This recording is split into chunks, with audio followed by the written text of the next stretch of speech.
A common detriment to logic and reason is bias, and bias, coincidentally, plays a major role in various religious concepts and ideologies. Due to this, when a believer has a mental block when considering your line of reasoning, it is often useful to use a metaphor to illustrate your point. Because with a metaphor, you can illustrate your reasoning without having the believer's bias get in the way.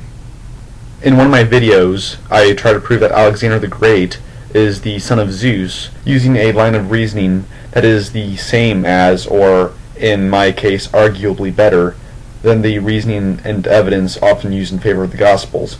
So, we get to the question, how do we know that Alexander the Great is not the son of Zeus, but also come to the conclusion that the documents describing him were right about the other things? Well, this is how. If something does not happen in the present day, why should we assume that it was possible thousands of years ago?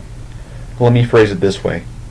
Why should we believe that a physically impossible event was possible in the past?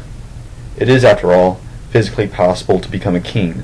It is also physically possible to conquer several nations. It's even possible to rule over them somewhat peacefully for at least a little while. But it is physically impossible to be the son of Zeus. And looking at Jesus, it is possible to have 12 disciples. It's physically possible to tell a few parables that teach good moral behavior. It's even physically possible to start a religion that many people join after you die. However, it is physically impossible to heal the sick by touching them.